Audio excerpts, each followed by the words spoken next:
గీతం 2వ అధ్యాయము 8వ వచనం చదువుతున్నా. Songs of Solomon 2:8. ఆలకించుడి, నా ప్రియుని స్వరం వినబడుచున్నది. ఇదిగో అతడు వచ్చుచున్నాడు, గంతులు వేయిచు కొండల మీదను ఎగిసి దాడుచు మెట్టల మీదను అతడు వచ్చుచున్నాడు. దేవునికి స్తోత్రం. మరోసారి భాగాన్ని చదువుతున్నాను. ఆలకించుడి, నా ప్రియుని స్వరం వినబడుచున్నది. ఇదిగో అతడు వచ్చుచున్నాడు, గంతులు వేయిచు కొండల మీదను ఎగిసి దాడ్చు మెట్టల మీదను అతడు వచ్చుచున్నాడు. చూడండి పిల్లరా, రెండో రాకడ గురించి ఈ భాగంలో మనం చూస్తున్నాం. యేసు ప్రభు తిరిగి వస్తున్నాడు. ఎంతమంది నమ్ముతున్నారు? ఆమేన్. ఆయన ఏ తిరిగా పరలోకానికి వెళ్ళాడో అదే రీతిగా తిరిగి వస్తాడని బైబిల్ సెలవిస్తా ఉంది. మరి యేసు ప్రభు తిరిగి వస్తాడు అని బైబిల్ అంతట్లో ఎన్నో చోట్ల ఇలాంటి సాక్ష్యాలు రాయబడి ఉంటుంది. ఆశ్చర్యం ఏంటంటే, పాత నిబంధనలో ఆయన మొదటి రాకడ గురించి ఎన్నో చోట్ల ఉంది. ఏమనుందంటే, కన్యక గర్భవతి అయి కుమారుణ్ణి కనును, ఈ లోకంలో అయిన పశువుల పాకలో అవతరించును. అలాగనే యెషయా గ్రంథం 9:6లో మన కొరకు ఒక శిశువు పుట్టెను, మన కుమారుడు అనుగ్రహించబడెను. అతడు ఎవరు? ఆలోచనకర్త, బలవంతుడైన దేవుడు, నిత్యుడకు తండ్రి అని ఇలా ఉంటది. మీకా గ్రంథంలోనేమో ఆయన బేత్లెహేములో పుడతాడని, ఆయన పుట్టుక గురించి రాయబడింది. ఈ లోకంలో ఆయన ఏమేం చేస్తాడో కొన్ని వందల ప్రసంగాలు మొదటి రాకడ గురించే ఉన్నాయి. మొదటి రాకడ గురించి ఆయన వస్తాడని కనిపెట్టిన వాళ్ళ మధ్య కొద్ది ఏళ్ల మీద ఏంచే మంది ఆయన కోసం ఎదురు చూసినట్టు మనం చూస్తాం. ఎవరెవరు? జకరియా, ఎలిజబెత్ చూశారు. 84 ఏళ్ల ముసలవ అన్న చూసింది. గొల్లలకు దర్శనం కలిగింది. జ్ఞానులు వెతుక్కుంటా వచ్చారు. మరియా యోసేపులకు ఈ శుభవార్త అందింది. కొంతమందికి అందింది ఆయన వస్తున్నాడని. మిగతా వారందరూ కూడా పాస్టర్ల కాడికి వెళ్ళి కూడా ఆయన వస్తున్నాడని నిరీక్షణతో కూడా లేరండి ఆ కాలపోళ్ళు. యేసు ప్రభు పుడతాడని గ్రంథాలు పరిశీలించిన వాళ్ళే మరి పుట్టాడు కదా పోయి చూసేద్దామని వెళ్ళలేరు. ఎవరైతే గ్రంథాలు పరిశీలించారో హేరోదు చెప్పినప్పుడు మీకా గ్రంథం 5:2 ప్రకారం ఆయన బెత్లెహేములో పుడతాడని తెలుసుకొని కూడా ఆయన చూద్దామని వెళ్ళలేరు. మరి అదే పాత నిబంధనలో కొన్ని చోట్ల యేసు ప్రభు రెండో రాకడలో వస్తాడని కూడా పాత నిబంధనలో రాయబడి ఉంది. మొదటి రాకడ కూడా కాలేదు అప్పటికి. రెండో రాకడ గురించి ఎక్కడ రాయబడింది? పాత నిబంధనలు. ఇదైతే ఆశ్చర్యమో చూడండి. నాకు ఆ విషయాలు చూస్తే చాలా ఆశ్చర్యం వేసింది. మొదటి రాకడ కూడా జరగనప్పుడు డైరెక్ట్ రెండో రాకడ గురించి పాత నిబంధనలో రాయబడడం ఎంత ఆశ్చర్యమో. కొన్ని వాక్యాలు మాత్రమే చూసుకుందాం. చూడండి, యూదా పత్రికలో మొదటి అధ్యాయం, 1వ అధ్యాయం ఉంటుంది. అందులో 15వ వచనం. ఆదం మొదలుకొని 7వ వాడైన హానోకు కూడా వీరిని గురించి ప్రవచించిట్లా, నేను ఇదిగో అందరికీ తీర్పు తీర్చుటకై వారిలో భక్తిహీనులందరికీ భక్తిహీనులుగా చేసిన వారి భక్తిహీన క్రియలను బట్టి భక్తిహీనులైన పాపులు తమకు విరోధంగా చెప్పిన కఠినమైన మాటలన్నిటిని గురించి వారిని ఒప్పించుటకు ప్రభు ఎలా వస్తాడట? ప్రభు తన వేల పరిశుద్ధుల పరివారంతో వచ్చును అని ఎవరు ప్రవచించారు? హానోకు. ఎవరు ప్రవచించారు చెప్పండి? హానోకు ఏది ప్రవచించాలి? లెక్క ప్రకారం మొదటి రాకడ గురించి చెప్పాలి. యేసు ప్రభు ఇట్లా పుడతాడు పశువుల పాకలని చెప్పాలి. అది చెప్పకుండా ఏం చెప్తుండంటే, వేల దూతలతో పరివారంతో ప్రభు రాబోతున్నాడు తీర్పు తీర్చడానికి. అంటే ఇది రెండో రాకడ. దేవునికి స్తోత్రం చెప్తాం. హల్లెలూయా. రెండో రాకడ గురించి పాత నిబంధనలో ఉండడం చాలా ఆశ్చర్యం అండి. అది ఒకటే కాదు, కొన్ని చోట్లనే ఉంటది. హనోకు ప్రవచనం చూశాం. మరి యోబు గ్రంథం 19:25లో ఏముంటది? నా విమోచకుడు సజీవుడు అనియు, తర్వాత ఆయన భూమి మీద నిల్చుననియు, ఆయన నిలిచినప్పుడు నేను కూడా తిరిగి లేస్తాననియు, ఆయనతో పాటు వెళ్ళిపోతాననియు, నా చర్మం ఇదంతా కుళ్ళిపోయినా పర్వాలేదు నేను తిరిగి లేస్తానని ఆయన యోబు ప్రవచిస్తున్నాడు. ఇది ఏ రాకడ అంటారు చెప్పండి? మొదటిదా రెండోదా? పలకండి అందరు. ఇది కూడా రెండో రాకడిని. ఎప్పుడు ప్రభు వస్తాడో, ఎప్పుడు పీనుగులు లేస్తాయో రెండో రాకడ గురించి చెప్తా ఉన్నాడు. ప్రభు స్వయంగా తానే తన నోట యోహాను సువార్త 5:28 ఏమంటుండంటే, దీనికి ఆశ్చర్యపడకుడి, ఒక కాలం వచ్చుతున్నది, మనుష్య కుమారుడు భూమి మీద నిలిచినప్పుడు శవములన్నీ లేస్తాయి, సముద్రం ఉన్న వారందరినీ సముద్రం అపయెప్తది, భూమి మీద ఉన్న వారందరినీ భూమి అపయెప్తది, రెండో రాకడలో నేను స్వరమెత్తి పిలువగా పుత్త లాజరు కాదు లేచినట్టు వేల వేల జనము లేవబోతుంది. దేవునికి స్తోత్రం. అది ప్రభు చెప్పాడు. ఇప్పుడు రెండో రాకడ గురించి హనోకు ప్రవచించాడు. రెండో రాకడ గురించి యోబు ప్రవచించాడు. మరి రెండో రాకడ గురించి కీర్తనకారుడు కూడా 98వ కీర్తనలో 9వ వచనంలో అంటున్నాడు. దావీదు కీర్తన చూడండి 90. తీర్పు తీర్చుటకై అవును చూడండి, యెహోవా ఏం చేసి ఉన్నాడు భూమికి తీర్పు తీర్చుటకై. అంటే ఇది కూడా రెండో రాకడ. అంతేకాకుండా యెషయా గ్రంథం 26:20లో కూడా వారికి అందరికి కూడా పనిష్మెంట్ ఇవ్వడానికి, శిక్షించడానికి ప్రభు వస్తున్నాడని రాయబడింది. విమోచకుని గురించి కూడా యెషయా గ్రంథం 59:20లో ఉంటుంది. చదవండి 59:20 యెషయా గ్రంథం. మన స్లోగానే వెళ్దాం. వాక్యం ఒక్కొక్కటి మంచిగా నెమరు వేసుకుంటూ నేర్చుకుంటూ దేవుణ్ణి స్తుతిస్తూ ఉండాలి. ప్రభువా రెండో రాకడ గురించి పాత నిబంధనలు కూడా ఉంది కనుక నీకు వందనాలు అని స్తుతిస్తూ దాన్ని చదవాలి. చూడండి 59వ అధ్యాయము యెషయా గ్రంథం 20వ వచనం చూడండి. సియోన్లో మాని ఆమేన్. దేవునికి స్తోత్రం. విమోచకుడు వచ్చును. అది కూడా రెండో రాకడ గురించి ఆయన అక్కడ బయలుపరుస్తూ ఉన్నాడు. విమోచకుడు రాబోతున్నాడని.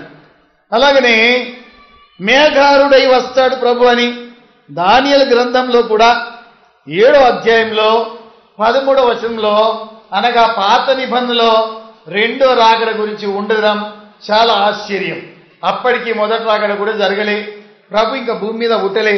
అయినప్పటికీ దానియేలు ఏం చూశాడు? రెండో రాకడ కూడా చూశాడు. 7వ అధ్యాయము 14వ వచనం. సకల జనులు, రాష్ట్రములు, ఆయా భాషలు మాట్లాడు వారును ఆయన సేవించినట్లు ప్రభుత్వంను, మహిమయు, ఆధిపత్యంను ఆయనకి ఇవ్వబడెను. ఆయన ప్రభుత్వం శాశ్వతమైనది, అదెన్నటికీ తొలగిపోదు. ఆయన రాజ్యం ఎప్పుడు లయం కాదు.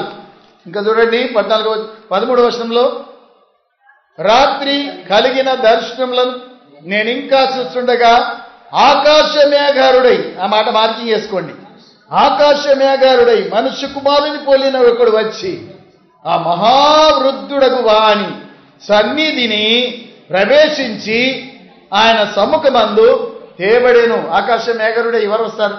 రెండో రాకడ యేసు ప్రభు. దేవునికి స్తోత్రం. ఆయన మధ్యాకాశంలో వస్తాడు. ఎంత మంచి నిరీక్షణ.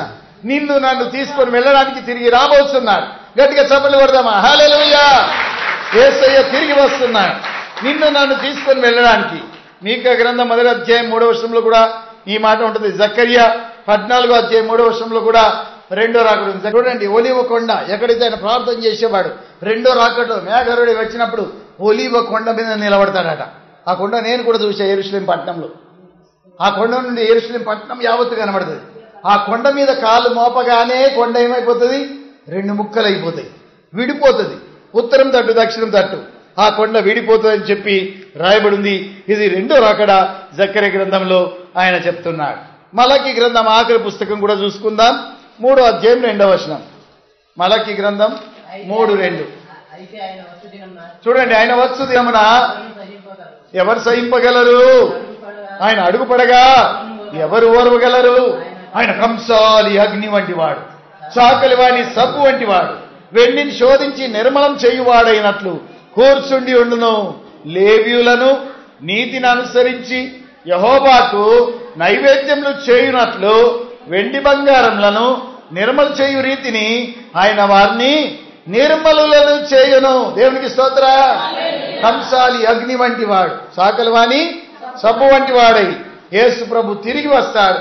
తిరిగి వచ్చినప్పుడు వాళ్ళందరినీ కూడా శుద్ధి చేస్తాడని పాత నిబంధనలో రెండో రాకడ గురించి ఉందండి. పాత నిబంధన యావత్తులో చాలా చోట్ల మొదటి రాకడ గురించి కూడా ఉంది, కానీ రెండో రాకడ గురించి కూడా చెప్పబడుతుంది. పత్రికలో ఇది చెప్పబడాలి, కొత్త నిబంధనలు చెప్పబడాలి, రెండో రాకడ విషయం. కానీ పాత నిబంధనలు మనం చూస్తున్నాం. ఇలాగా ఇదంతా కూడా మీకు ఎంతమందికి అర్థమవుతుందో నాకు తెలియదు, అయినా గ్రహించడానికి ప్రయాసపడండి. చూడండి, మనం చదువుకున్న మూల వచనం మర్చిపోదు. ఆలకించుడి నా ప్రియుని స్వరము వినబడుచున్నది, ఇదిగో ఆయన వచ్చుచున్నాడు అని చదువుకున్నా. ఆలకించుడి, నా ప్రియుని స్వరము వినబడుచున్నది. ఎవరెవరికి చెప్పినట్టు ఈ మాటలు? ఆలకించుడి, నా ప్రియుని స్వరం వినబడుచున్నది అంటే ఆత్మలో ఎదిగిన వాళ్ళు, స్వరం విన్నోళ్ళు, వాళ్ళు ఎవరికి చెప్తున్నారు? ఇంకా సిద్ధపడని వాళ్ళకు. దేవునికి స్తోత్రం. ఆలకించుడి, ప్రియుడు వస్తున్నాడు, అబ్బో స్వరం వినబడుతుంది, సిద్ధపడండి అందరూ. చూడండి, అందరు కూరికిండ్రు, పెళ్లి కుమార్తెలు, కన్యకలందరూ కూరికినప్పుడు డ్యూటీలు అందరి ఆరిపోయినాయి. అకస్మాత్తుగా 12 గంటలకు ఏమి వినబడ్డది? అమ్మో ప్రియుడు వచ్చేసాడు, లేవండి లేవండి లేవండి అంటే వాళ్ళు నూనె తెచ్చుకున్న వాళ్ళు ఎంబడ నూనె పోసుకొని దీపాలు చక్కపరుచుకొని వెలిగించుకొని రెడీగా ఉన్నారు. ఎంబడ నూనె తెచ్చుకున్న వాళ్ళ కథ ఏమైంది? అమ్మా కొంచెం పోయారంటే ఎవరు పోయారు? ఆమెటోళ్ళ దగ్గరికి వెళ్ళిపోయింది. ప్రియుడు రానే వచ్చాడు, సిద్ధంగా ఉన్న వాళ్ళని తీసుకొని వెళ్ళిపోయాడు. తలుపు వేయబడ్డది. అప్పుడు తలుపు దగ్గరికి వచ్చి మిగతా కన్యకలు ఏం చేస్తున్నారు? అయ్యా మాకు తలుపుది, అయ్యా మాకు తలుపుది అంటే ఆయన ఏమంటున్నాడు? మీరెవరో నాకు తెలియదు. మా ఇంటికాడ మీటింగ్ పెట్టుకోలేమా? పెళ్లి కూడా క్రైస్తవ పెళ్లి చేయలేమా?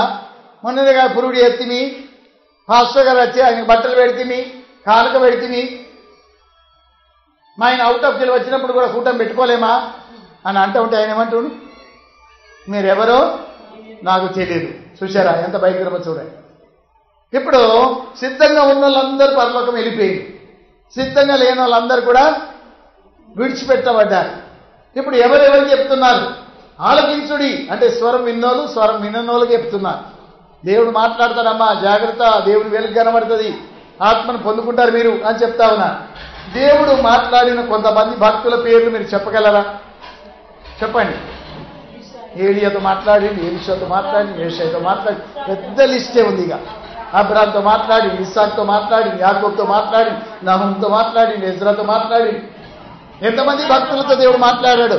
నాతో మాట్లాడి, నీతో మాట్లాడి అనగలుగుతారా? నీతో మాట్లాడారా ప్రభు ఎప్పుడన్నా? ఆమేన్, దేవునికి స్తోత్రం. ఆయన స్వరం ఎవరికైనా వినబడ్డదా? ఆయన మీతో మాట్లాడా? దేవుని స్వరం ఎంత మంచి స్వరము!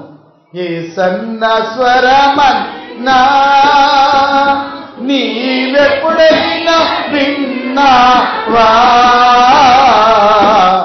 ఏ సన్న స్వరమన్నా నీవెప్పుడైనా విన్నా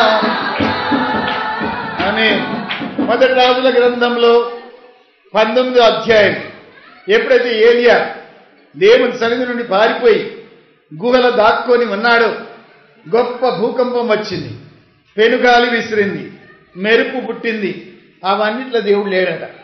మెరుపు వచ్చినా అందులో దేవుడు లేడు, భూకంపం వచ్చినా దేవుడు లేడు, పెనుగాలి వీసినా అందులో కూడా దేవుని స్వరం వినబడలేదు. తర్వాత 12వ వచనంలో ఏం జరిగింది చూడండి, 19:12. ఆ భూకంపమైన తర్వాత మెరుపు పుట్టెను, గానే మెరుపునందు యెహోవా ప్రత్యక్షం కాలేదు. మెరుపు ఆగిపోగా, ఇప్పుడు చదవండి, మిక్కిలి నిమ్మలంగా మాట్లాడు ఒక స్వరము వినబడెను. ఏంటి ఆ స్వరము? ఏలియా దాన్ని విని తన దుప్పటితో ముఖం కప్పుకొని బయలుదేరి గోవాకిట నిలిచెను.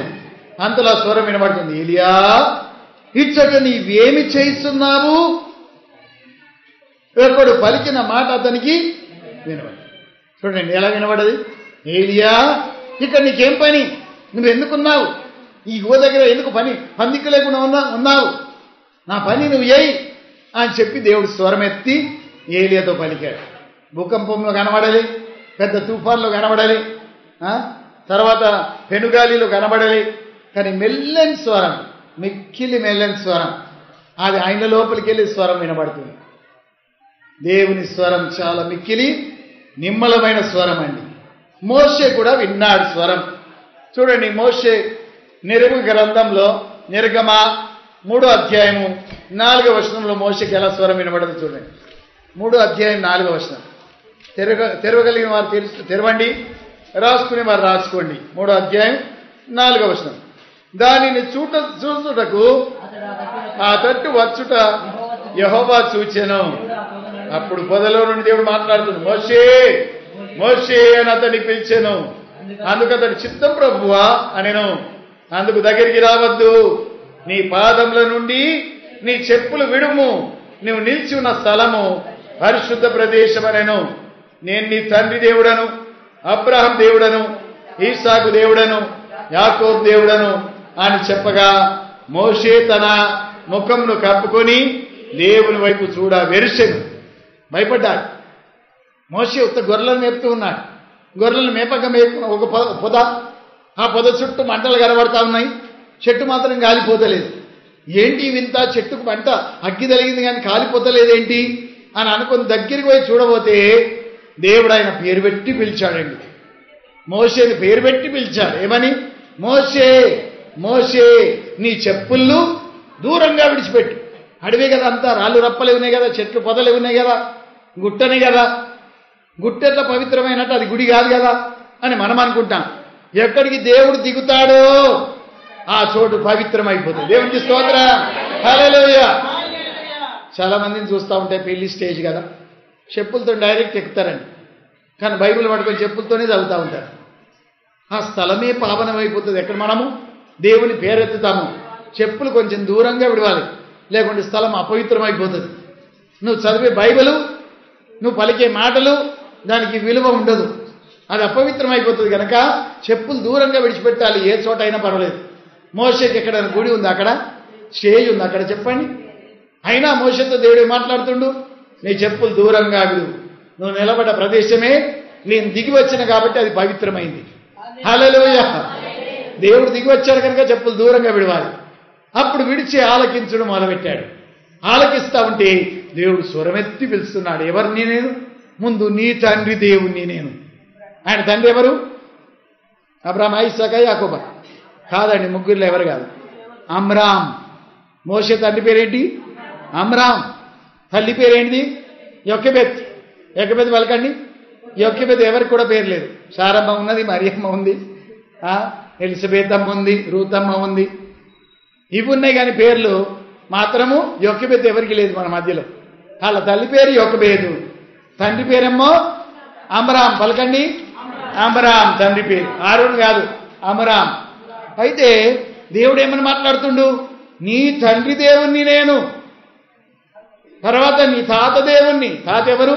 అబ్రహాం, ఈసాకు, యాకోబుల దేవుణ్ణి నేను.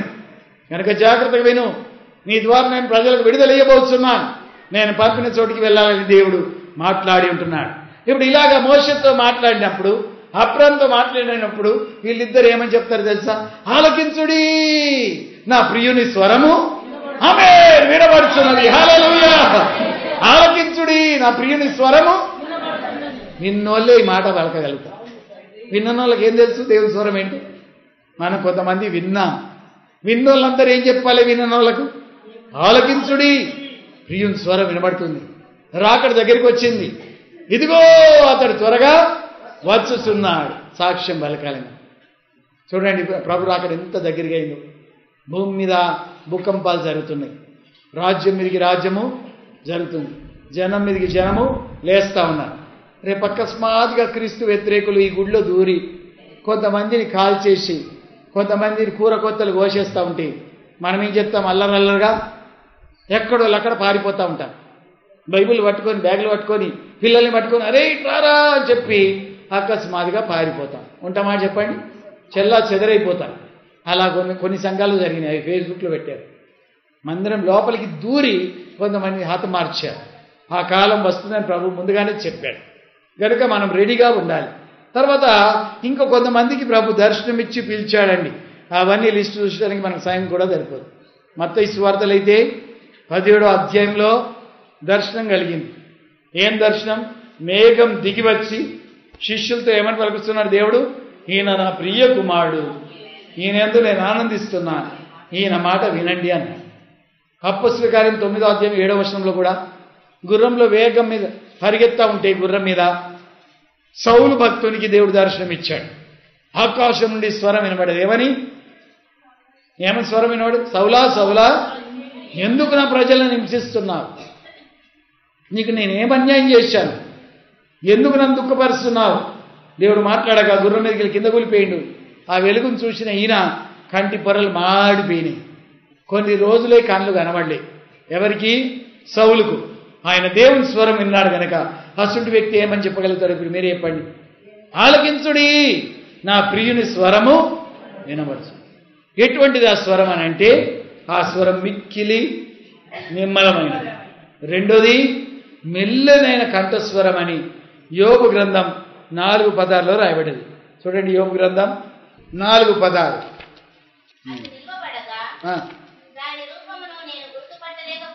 గుర్తుపట్టలేకపోతుంది. చూడండి, మెల్లనైన కంఠస్వరం. దేవుని స్వరం ఎలా ఉంటుంది? మెల్లనైన కంఠస్వరం. ఏలియాకి ఎట్లా వినబడది?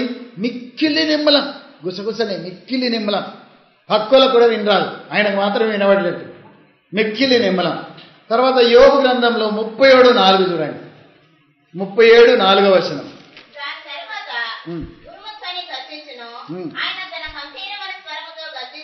చూడండి, గంభీరమైన స్వరం. దేవుని స్వరం ఎలా ఉంటుంది? గంభీరమైన స్వరం. కొన్నిసార్లు గంభీరమైన స్వరంలో మాట్లాడాడు. తర్వాత 40:9 ఇది యోబు గ్రంథం 40:9.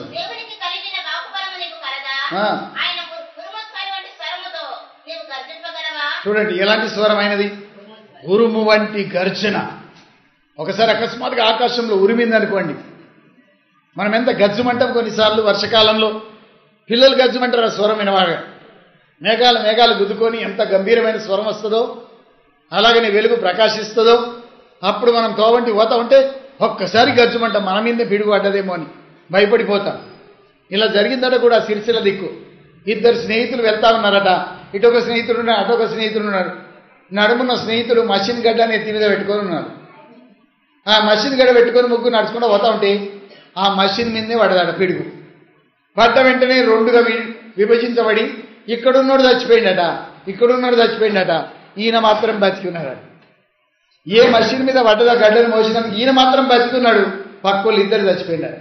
ఇప్పుడు ఆయన సేవకుడుగా మారి సాక్ష్యం చెప్తా ఉంటే, అయ్యా నేను బతుకున్నడానికి ఈ మషిన్ గడ్డనే కారణం, నా మీదే పిడుగుబడి నుండి, కానీ మషిన్ చేయబట్టి నేను బతికినా, పక్కోళ్ళు 2 చచ్చిపోయిన నా దోస్తులు అంటున్నాను. చూడండి, దేవుని స్వరం ఎటువంటిది? ఉరుము వంటిది. హల్లెలూయా, భయంకరమైన స్వరం. దేవునికి స్తోత్ర. 18వ కీర్తనలో 13వ వచనం. దేవుని స్వరం ఎలా ఉంటుంది చూడండి. 18వ కీర్తన 13వ వచనం చదివిన దొరికిన వారు చూడు. యెహోవా ఆకాశమందు గర్జన చేశాను, ఉరిమితోని పెట్టించాను, రాలేను.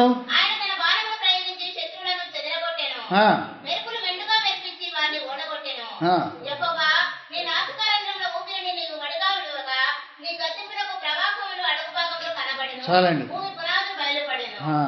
దేవుని స్వరము అంత గర్జించే స్వరంతో మాట్లాడితే చాలు, ఎర్ర సముద్రమే పాయలైపోయి అడుగు భాగం కనబడెను, ఆరిన నేలగా మారెను. ఆయన స్వరము చాలా గంభీరమైన స్వరం. 46 కీర్తన 6వ వచనంలో భూమిని కరిగించు స్వరం అట అది. ఆయన స్వరం ఎత్తి పలికితే చాలు, పెద్ద పెద్ద గుట్టలు కూడా ఏమైపోతాయి? కరిగిపోతాయి. గుట్టలు కరిగించే స్వరం ఇది. 29వ కీర్తనలో 7వ వచనంలో ఆయన స్వరం ప్రభావం గలది, లేళ్లను ఇనజేయును, లెబనోను దేవదారులను కూర్చును. ఆయన స్వరం ఎటువంటిది? ప్రభావం గలది అని ఉంటుంది. చదవండి భాగం చూడండి. అరణ్యమును కదిలించును, ఈయన చేయును. ఆమె దేవునికి స్తోత్ర. నీ స్వరం ప్రభావం గలదిగా మారాలి. నీ కంఠస్వరం మిక్కిలి నెమ్మదిగా ఉండాలి మన ప్రభులాగా. నీ స్వరం గంభీరంగా ఉండాలి. నీ స్వరం ఉరుము వలె మారాలి. మనమందరం దేవుని బిడ్డలం కనుక దేవుని పోలి నడుచుకోవాలి. ఎలా ఉండాలి మన స్వరం? దేవుని స్వరంలాగా ఉండాలి. భూమిని కరిగించే స్వరం అటాలి. అది గంభీరమైన స్వరం, ప్రభావం గల స్వరం, ఆర్భటించే స్వరం అని ఇర్మియా గ్రంథం 25:30 రాయబడింది. బూర వంటి స్వరం.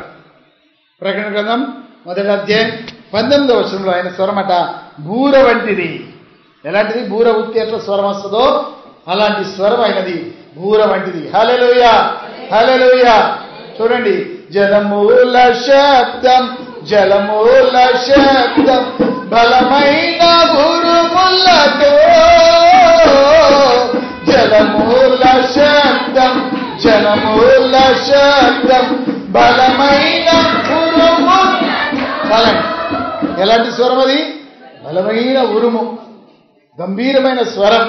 ఇలాంటి స్వరం వినబడదానికి ఎప్పుడన్నా చాలా మంది ఏమంటారంటే, ఇక మనకు బైబిల్ వచ్చేసింది, ఆ కాలంలో దేవుడు మాట్లాడింది కానీ ఇప్పుడు మాట్లాడే అవసరం లేదు, ఆయన స్వరం వినబడదు అని విననోళ్ళు ఈ పాట పాడతారు. గొట్టుగా ఉన్నోళ్ళు ఎట్లా పాడతారు? ఈ గర్భం లేని శిశు లేదు, నిశు లేదు, పిండాలు లేవు, పిండాలు లేవు, ఇప్పుడు జనమాలు కొత్తగా జరగడం లేదు, ఆ కాలంలో పుట్టారు కానీ పిల్లలు ఇప్పుడు పుట్టడం లేదని చెప్పి వాళ్ళు మాట్లాడతారు. గర్భంతో ఉన్నోళ్ళు ఏమంటారు? నా గర్భంలో కడుపులో దండింది పాప, ఇప్పుడు కూడా నవజన్మాలు ఉన్నాయి కొత్తగా, ఇప్పుడు కూడా పిల్లలు పుడుతుండ్రు అని వీళ్ళు మాట్లాడతారు. గొడ్డుగా ఉన్నోళ్ళు ఏం మాట్లాడతారు? కానుపు లేదు, వినుపు లేదు, ఇప్పుడు స్వరాలు లేవు, అవి అలాంటివి ఏవి జరిగాయి అని వాళ్ళు మాట్లాడతారు. ఎవరి మాట నమ్ముదాం మనం? దేవుని మాట. హల్లెలూయా. దేవుడు ఇప్పుడు కూడా మాట్లాడతాడు. దేవునికి స్తోత్రం. 115 కీర్తనలో 4వ వచనంలో ఏమంటారంటే, వారి విగ్రహంలో వెండివి బంగారివి, అవి నోరుండి పలకవు. ఆ దేవుడు పలికినా పలకకపోయినా మన దేవుడు ఎటువంటి వాడు? గుట్లో బొమ్మన, వెండి విగ్రహం, బంగారు విగ్రహం. ఆయన సజీవుడు. ఆయన ఎవరు? సజీవుడు. మృతుల్లో తిరిగి లేచాడు కనుక మన దేవుడు పలుకుతాడు, మన దేవుడు మాట్లాడతాడు, మన దేవుడు నడిపిస్తాడు, స్వరం వినిపిస్తాడు. దేవుడికి స్తోత్రం. మన దేవుడు మాట్లాడే దేవుడు. పౌలుతో మాట్లాడి, అబ్రాహాంతో మాట్లాడి, ఇస్సాకుతో మాట్లాడి, ఆ కాలంలో దేవదాస్ గారితో మాట్లాడిండు, సాధు సుందర్ సింగ్తో మాట్లాడిండు, దినకర్ నాయ్ గారితో మాట్లాడిండు, మనతో కూడా మాట్లాడే దేవుడు. ఆయన స్వరం ఎప్పుడు కూడా వినబడతా ఉంటుంది. యోహాను సువార్తలో 3వ అధ్యాయం 29వ వచనంలోకి ఇట్లుంటది, పెళ్లి కుమార్తె గలవాడే పెళ్లి కుమారుడు. మరి పెళ్లి కుమారుని స్వరం వినవాడు పెళ్లి కుమారుని స్నేహితుడు. ఆయన స్వరం విని సంతోషించును. చదవండి ఆ భాగం.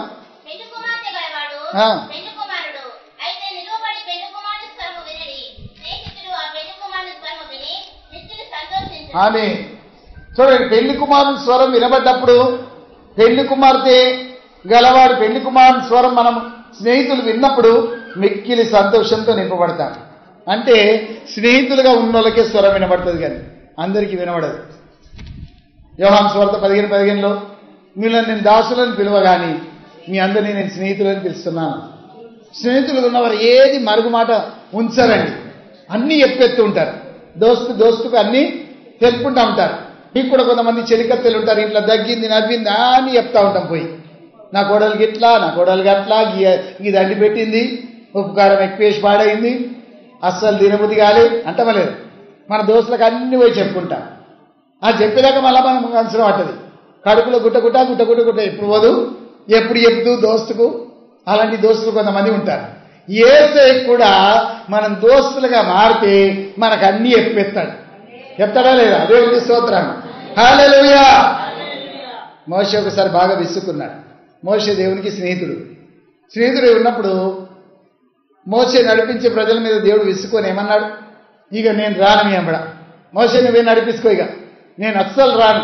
వీళ్ళు ఎప్పుడు సరిగేటోళ్ళుగా ఉన్నారు, ఎప్పుడు కొట్లాడేవారుగా ఉన్నారు, ఎప్పుడు తిరుగుబాటు చేసేవారుగా ఉన్నారు, ఈ ప్రజలతో పాటు నేను రాను అన్నాడు దేవుడు. అప్పుడు మోషే ఏమన్నాడు? నీవు రాకపోతే ఓ కడుగు కూడా నేను నడవను, నేను కూడా ఇక్కడ నిలబడిపోతున్నాయి, నువ్వు రాకపోతే నేను కూడా వెళ్ళను, ఇలా దొరకపోను అన్నాడు మోషే. అప్పుడు దేవుడు ఏమన్నాడు? నా సన్నిధి నీకు తోడుగా వచ్చను. చూడండి 33వ అధ్యాయం నిర్గమకాండం 11వ వచనం. మనం కూడా దేవునితో బతిమాలుకోవాలండి. అయ్యా నీ సన్నిధి మాకు రాని, అయ్యా మీరు నన్ను నడిపించండి, నీ సన్నిధి లేకపోతే మేము నడవలేము, నడిపించు ప్రభు అని. అబ్రాహామును దేవుడు స్నేహితుడని పిలిచాడు. స్నేహితుడని పిలిచినప్పుడు అబ్రాహాంకి ఏదైనా దాచిపెట్టిండా చెప్పండి? సొదొమ గొమొర్రాను నాశనం చేయకన ముందు ఎవరికి చెప్పిండు? నా స్నేహితుడికి నేను చెప్పేదాను, నేను దాయరాది ముచ్చట అని ఆదికాండం 18వ అధ్యాయం 17వ వచనంలో స్నేహితుడికి చెప్తా ఉన్నాడు. అబ్రామా నీకు తెలుసో తెలియదో సొదొమ గొమొర్రా నాశనం చేయడానికి నేను దిగి వచ్చాను అన్నాడు. మోషే గుండె జల్లుమన్నది. ఏమని అడిగాడు? అయ్యా 50 మంది నీతిమంతులుంటే వాళ్ళతో పాటు ఈ ఊరంతా కూడా నాశనం చేస్తావా? నీతిమంతులు ఉండంగా కూడా అని అడిగితే ఏమన్నారు ప్రభు? 50 మంది నీతిమంతులు ఉంటే ఊరే దాటిపోతానే. మళ్ళీ ఆయన అనుమానం వచ్చింది, 5 తక్కువైతే ఎట్లా? 5 తక్కువైనా కానీ నేను దాటిపోతా అన్నాడు. మళ్ళీ ఒకసారి మనవి చేసిండు, అయ్యా 40 మంది ఉంటే ఎట్లా? 40 మంది నీతిమంతులు ఉన్నా నేను దాటిపోతా అన్నాడు. 30 కాడికి వచ్చిండు, 20 కాడికి వచ్చిండు. చూడండి లాస్ట్కి ఎక్కడికి వచ్చిండు? 10 మందే నీతిమంతులు ఉంటే ఎట్లా అని ఏమనుకోండి. లోతున్నాడు, లోతు భార్య ఉంది, 2 కుమార్తెలు ఉన్నారు, 2 అల్లుళ్ళు ఉన్నారు. వీళ్ళే 6 అయిపోయిండు. దీపం పట్టుకుని ఊరంతా వెతికితే ఇంకా 4 దొరకరా అని అనుకున్నాడు మనసులో. 10 కాడికి ఆగిపోయింది. 10 మందే నీతిమంతులు ఉంటే ఎట్లా? ఊరంతా నాశనం చేస్తావు ప్రభువా అని అంటే 10 మంది నీతిమంతులున్నా నేను దాటిపోతా అన్నాడు దేవుడు. అందుకే దేవుడు పైకి వెళ్ళిపోయిండు. అబ్రాహాము తన ఇంటికి వచ్చిండు. తెల్లరి చూసేసరికి ఊరంతా మొత్తం పొగలెళ్తా ఉంది. సొదొమ గొమొర్రా అప్పం పెడితే ఎట్లా పొగెళ్తుందో ఇటుకే బట్టిలో అట్లా బట్టి పెట్టినట్టే పొగెళ్తా ఉంది. లోతు భార్య 2 కుమార్తెలు తప్పించబడ్డారు. కానీ అందులో కూడా లోతు భార్య ఏమైపోయింది? ఉప్పు స్తంభమైంది. 3 దక్కింది ఇక ఊరు నుండి. ఊరు మొత్తం అగ్ని మంటల్లో కాలిపోయింది. అంటే 10 మంది కూడా నీతిమంతులు లేరు. పోని మెట్పల్లి సంగతి ఎట్లుంది ఇప్పుడు? కనబడతారు దేవునికి నీతిమంతులు? నేనున్నా నీతిమంతురాలని చెప్పగలుగుతావా? నేనైతే నీతిగా బ్రతుకుతున్నా, ఏసేస్తే నేను తప్పించబడతా అనగలుగుతావా? ఆలోచించండి. కొన్నిసార్లు నోటి నుండి మాటలు జారిపోతాయి. కొన్నిసార్లు ఈర్ష్య ద్వేషాలు మనలో ఉంటాయి. కొన్నిసార్లు అసమాధానంగా ఉంటాం. కొన్నిసార్లు తలంపులో పడిపోతాం, చూపులో పడిపోతాం, నడకలో పడిపోతాం. మనం ఎలా తప్పించుకుంటాం? మనుష్య కుమారుడు భూమి మీద నిలిచినప్పుడు విశ్వాసంను కనుగొనునా అంటున్నాడు. ఎట్లా మారిపోయింది కాలం చెప్పండి? గద్దెక్కడ ఉండునో అక్కడ పీనుగు ఉండును అన్నాడు. ఎప్పుడయ్యా నీ రాకడంటే గద్దెక్కడ ఉండునో పీనుగు ఎక్కడ ఉందో అక్కడ గద్దెలు ఉండును అన్నాడు. అట్లే కదా, నాకు సరిగా చెప్పలేదు. పీనుగులు ఎక్కడ ఉండునో అక్కడ గద్దెలు ఉండును అన్నాడు. ఇప్పుడు చూడండి, అరబ్ దేశాలు మీరు వెళ్తే అంత దూరం దాకా ఇసుకే కనబడుతుంది. ఎక్కడ చూసినా ఇసుకే. దూర ప్రాంతాన్ని కన్ను ఎక్కడ చూపు దాకా పోతుందో అక్కడ దాకా ఇసుకే కనబడుతుంది. ఆ ఇసుకే ప్రాంతంలో ఏదైనా బర్రెది వచ్చిందంటే ఏం తిరుగుతాయి? ఆకాశంలో గద్దలు తిరుగుతాయి. దూరంకి వెళ్ళి చూసి చెప్పచ్చు అక్కడ పీనుగు ఉంది, ఏదో అక్కడ గద్దలు తిరుగుతూ ఉన్నాయి, అక్కడ పీనుగు ఉంది అని చెప్పచ్చు. అంటే ఈ లోకం ఎట్లా మారుతుందంటే మొత్తం పీనుగులుగా మారుతాడు. జీవం అంటూ ఉండదు. క్రైస్తవులు పీనుగులు అయిపోతారు. దేవుని ఆత్మ దూరం అయిపోతుంది. విశ్వాసం వాళ్ళలో ఉండదు. గద్దలాగా సైతం తిరుగుతూ ఉంటుంది ఆకాశంలో. చూసారు, అంత భయంకరంగా మారుతుంది. అది సూచన ప్రభు ఇచ్చాడు. సంఘాలన్నీ చెడిపోతాయట. విశ్వాసులు అంటూ ఉండరట. అందరు పీనుగులైపోతారట. నామకర్త ఆచారాలు జరుగుతూ ఉంటాయి, జీవమే ఉండదు. పీనుగులైపోతాయి. ఆరాధన జరిగితే బాగా చప్పట్లు కొడతారు, బాగా భాషలు మాట్లాడతారు, బాగా పాటలు పాడుతూ ఉంటారు, కానీ జీవం అంటూ ఉండదు. అంత భయంకరంగా మారుతుంది. కనుక ఆ కాలం వరకు నన్ను ఉంచక ప్రభు అని ప్రార్థన చేస్తా ఉంటాను. నన్ను తీసేసుకో ప్రభు, మా సంఘాన్ని తీసేసుకో ప్రభు. ఎవరు కూడా అలాంటి వారు ఉండకూడదు. జీవంతో నిండిన సంఘం ఉండాలి. దేవునికి స్తోత్ర. విశ్వాసం కలిగి ఉండాలి. మనలో దేవుని ఆత్మ ఉండాలి. మనం భక్తిలో ఉండాలి. టైంకు ప్రార్థన చేసుకోవాలి. ఎప్పుడు బైబిల్ చదువుకోవాలి. క్రీస్తు రాకడలో ఎప్పుడు భక్తిగా మనం ఉండాలి. గద్దె ఎక్కడ ఉంటుంది, పీనిగి ఎక్కడ ఉంటుంది, అక్కడ గద్దలు ఉంటాయి. అంత భయంకరంగా మారుతుంది. కనుక దేవుని స్వరం చూడండి ఎలా ఉందో, మిక్కిలి నిర్మల. దేవుని స్వరం అది గంభీరం. దేవుని స్వరం ఉరుము వంటిది. దేవుని స్వరం అధికారంతో కూడింది. దేవుని స్వరం భూమిని కరిగించి వేస్తుంది. దేవుని స్వరం ఆర్భాటం ఉంటుంది. దేవుని స్వరం బూర వంటిది.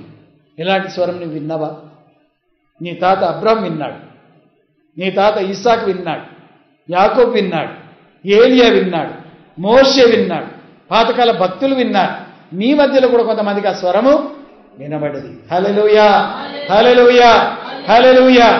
తన స్నేహితులుగా మనం ఉంటే మనకు దేవుడు స్వరం తప్పకుండా వినిపిస్తాడండి. దేవునికి స్తోత్రం. మనకు వినిపిస్తాడు. ఇప్పుడు చూడండి, ఆలకించుడి ఆయన స్వరము వినబడుచున్నది. 2:8 కదా పరమగీతం. ఆలకించుడి నా ప్రియుని స్వరము వినబడుచున్నది. ఇదిగో అతడు వచ్చుచున్నాడు, గంతులు వేయొచ్చు, కొండల మీదను ఎగిసి దాడ్చు మెట్టల మీదను అతడు వచ్చుచున్నాడు. పరమగీతంలో ఏమని రాయబడింది? ఇదిగో అతడు వచ్చుచున్నాడు. అంటే ఇది రెండో రాకడ గురించి మనకు బయలుపడుతుంది. ఎలా వస్తున్నాడు? కొండల మీద మెట్టలు దాటుతూ, బండలు దాటుతూ, కొండలు దాటుతూ. మనం పాడుతూ ఉంటాం కదా, ఏమని? కొండలు దాటి బండలు దాటి యేసునాథుడు నిన్ను పిలువగా. కొండలు దాటి బండలు దాటి యేసునాథుడు నీదు దయమునా నివసింప నీయుమా.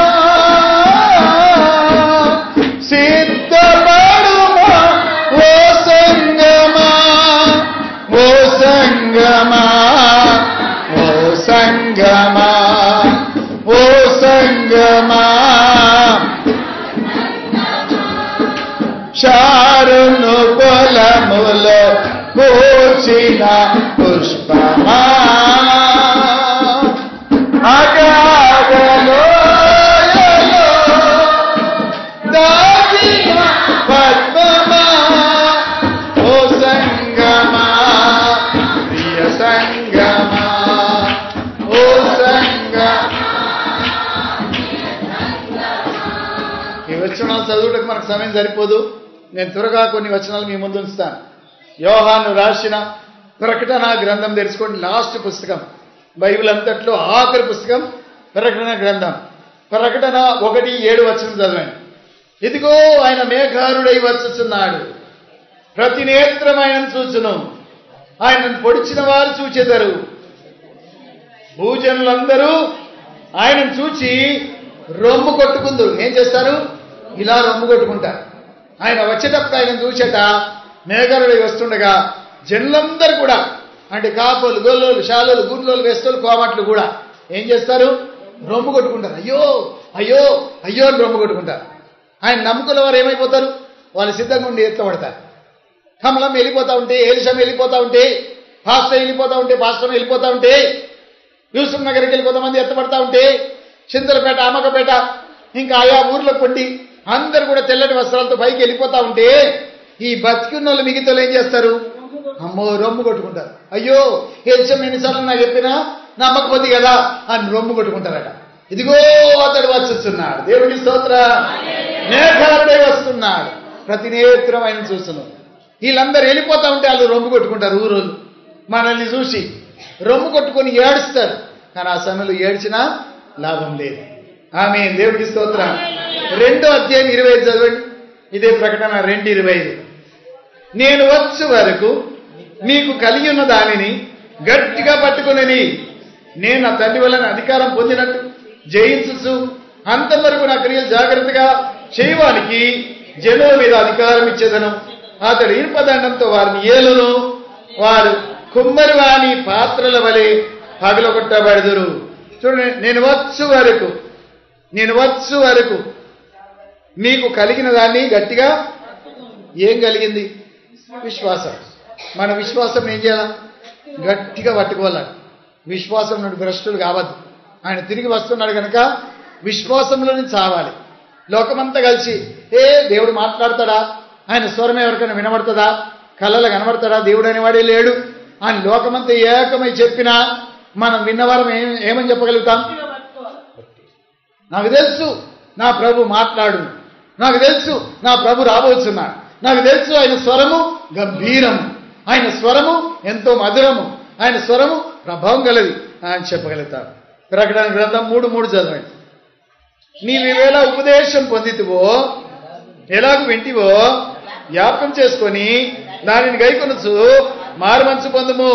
నీవు జాగరూకుడవై యుండని ఎడల నేను దొంగ వలె వచ్చేదను. ఏ గడియ నీ మీదికి వచ్చేదనో నీకు తెలియదు. దేవునికి స్తోత్ర. ప్రభు ఎలా వస్తానంటున్నారు? దొంగ వలె వస్తాను. ఇప్పుడు ఒక ఇల్లు దోసుకునేది ఉంది, మందందరూ ఆకిట్లో అంటారు, దొంగలకు తెలుసు. మంచాలు వేసుకొని హాయిగా చొప్ప తిరిగి నిద్రపోతారు.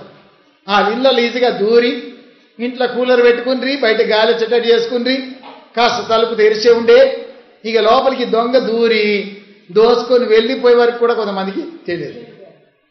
ఇక తెలిసిన తర్వాత వాళ్ళు ఏం చెప్తారు? ఊరి మీద కొంతమంది నియమించి దొంగలు ఉన్నారు జాగ్రత్త హో అని డప్పు కొట్టుకుంటూ తిరుగుతారు. 2 గంటలకోసారి 1 గంటకోసారి. అప్పుడు ఊరంతగా ఏం చేస్తారు, కాపలా కాస్తూ ఉంటారు. మేలుకు అవుతుంది కదా, ఒకళ్ళు కాకుండా ఒకళ్ళు ఆ స్వరం వినబడగానే మేలుకగా ఉంటారు కనుక దొంగతనం జరగదు. అయితే ప్రభు అంటున్నాను, దొంగ వలె వస్తున్నాను కనుక మీరు జాగ్రత్తగా ఉండు. తర్వాత 3వ అధ్యాయం 11వ వచనం కూడా, నేను త్వరగా వచ్చుచున్నాను, ఎవడు నీ కిరీటం అపహరించకుండా నీ కలిగిన దాన్ని గట్టిగా పట్టుకొనుము. చూడండి, నేను త్వరగా వస్తున్నాను, ఎవరిని కిరీటం అపహరించకుండా నువ్వు చూసుకుంటున్నాడు. చూడండి, ఇదిగో నేను దొంగ వలె వస్తున్నాను.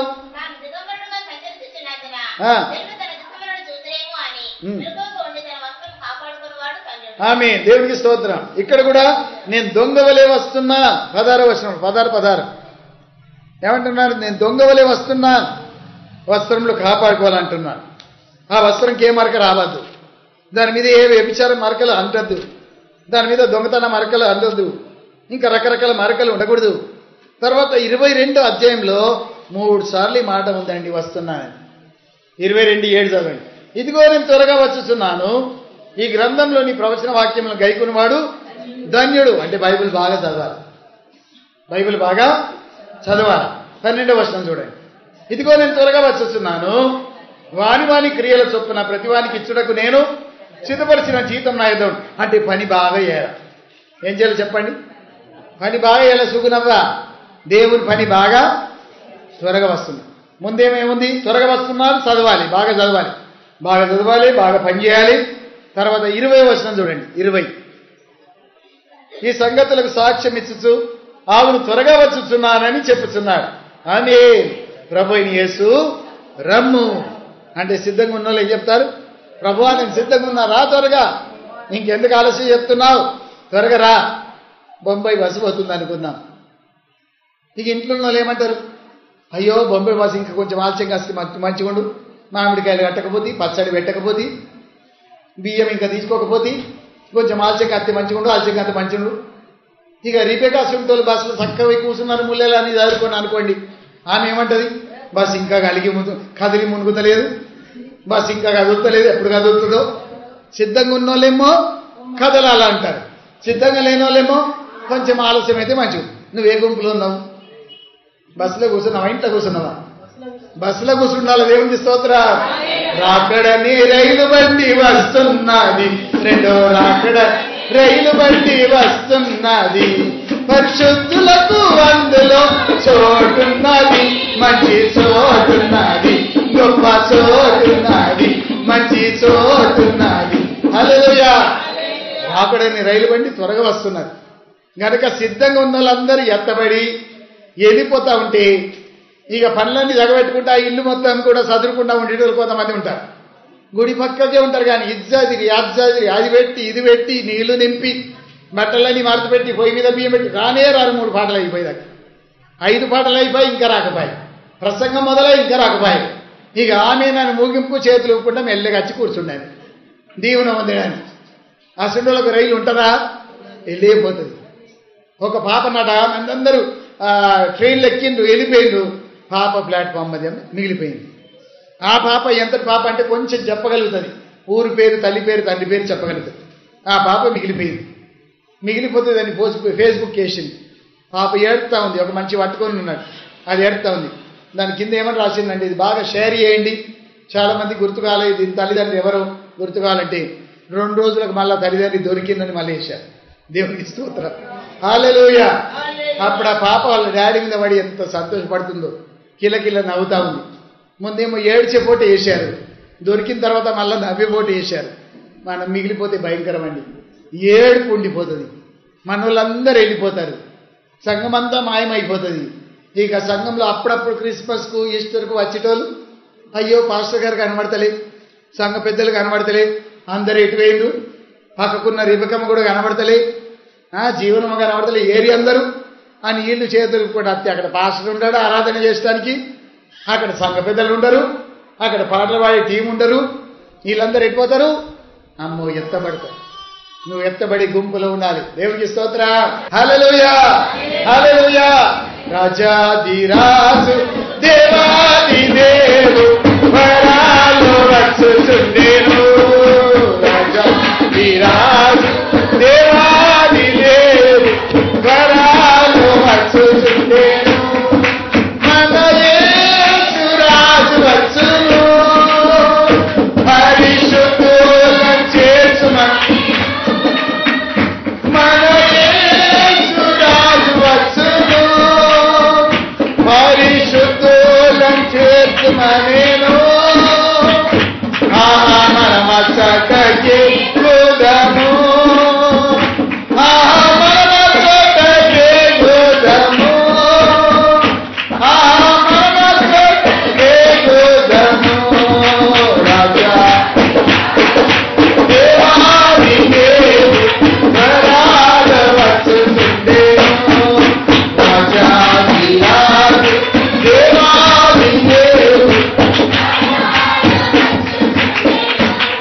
తలలు వంచి ప్రార్థనలో ఉందాం. ప్రభువా త్వరగా రాబోతున్నారు, ఆలకించుడి, అతడు త్వరగా వచ్చుచున్నాడు.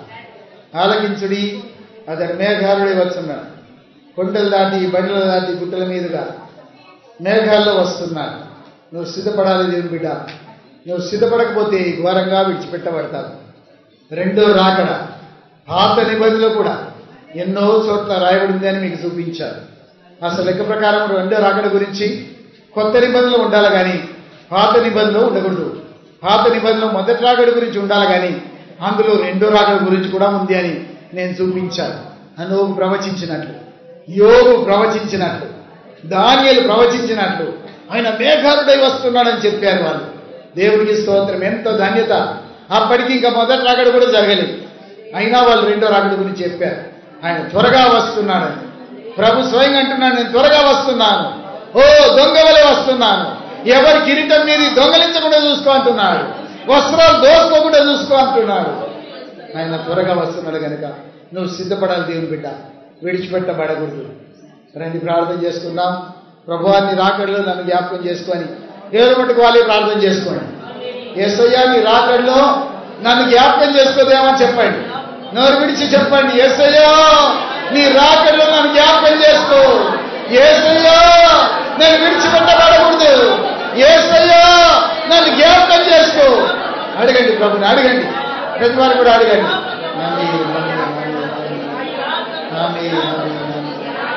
హల్లెలూయా, హల్లెలూయా, హల్లెలూయా, హల్లెలూయా, హల్లెలూయా, హల్లెలూయా, హల్లెలూయా, హల్లెలూయా, హల్లెలూయా, హల్లెలూయా, హల్లెలూయా, హల్లెలూయా, హల్లెలూయా, హల్లెలూయా, హల్లెలూయా. అవును ప్రభా, త్వరగా వస్తున్నావు కనుక నీకు వందనాలు. త్వరగా వస్తున్నావు, నీకు స్తోత్రం. ఆమేన్, ఆమేన్. ప్రేమగల మా తండ్రి, నీ రాకడలో ఈ సంఘమంతా కూడా ఎత్తబడినట్లుగా పిల్లలేమి, పెద్దలేమి, యవనస్తులేమి, స్త్రీలేమి, పురుషులేమి, దైవ సేవకులేమి, సేవకురాళ్ళు, వారి కుటుంబాలు అందరూ ఎత్తబడే శక్తి మాకు దయచేయండి. మేమందరం నీ రాజ్యంలో ఉండాలి తండ్రి. మమ్మల్ని జ్ఞాపకం చేసుకో. ఈ వాక్యం మాలో ఫలింప చెయ్యి. యేసు నామమున వేడుకుంటున్నాము తండ్రి. ఆమేన్.